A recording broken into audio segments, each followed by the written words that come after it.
Good morning class. Congratulations, अब आप बड़ी क्लास में आ गए हैं और अब आपकी रिस्पॉन्सिबिलिटीज़ और ज़्यादा बढ़ गई हैं, क्योंकि अब आपकी जो स्टडी है वो आपकी बेसिक लाइफ में आप क्या क्या चीज़ें करते हो, जो चीज़ें आपको नहीं पता हैं, आपके फादर्स आपको बताते हैं कि रूल्स हैं, फेस्टिवल्स हैं, साइंस है, ये सारी चीज़ें आपको नहीं पता है, वो सारी चीज़ों से आज आप मिलोगे। इस क्लास में 8th क्लास में आप बहुत नई नई चीज़ों के बारे में जानेंगे।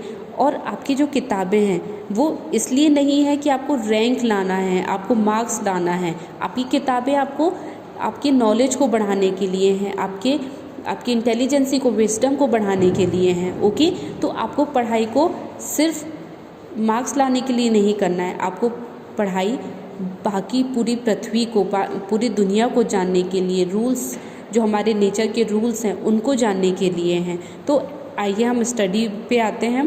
तो आज का टाइम टेबल के अकॉर्डिंग चैप्टर है सोशल साइंस का, जिसमें हम पॉलिटिकल साइंस स्टार्ट करेंगे। ओके, पॉलिटिकल साइंस इसीलिए आज हम स्टार्ट करेंगे क्योंकि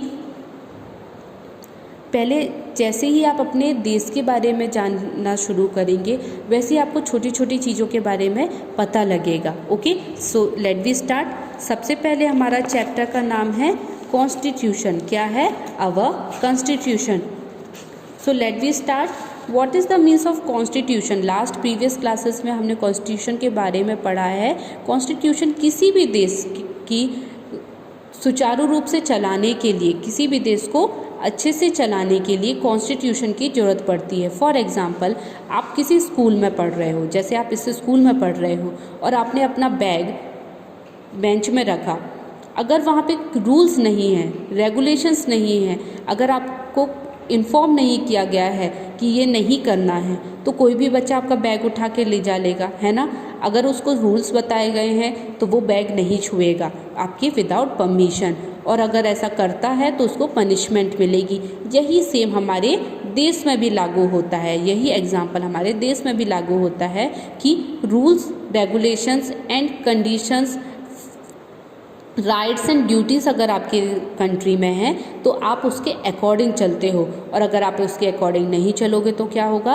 आपको पनिशमेंट मिलेगी। समझ में आया?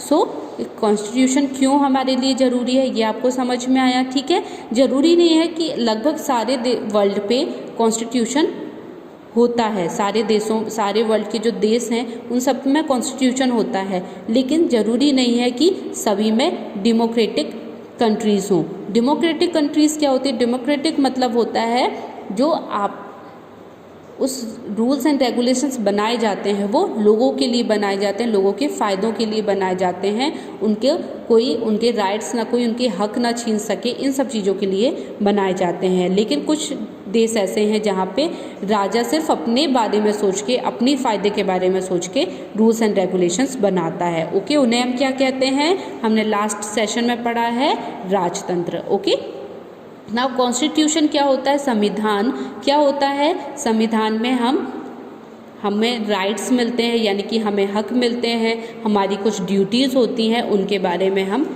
आगे चैप्टर में पढ़ेंगे। तो आपको क्या करना है?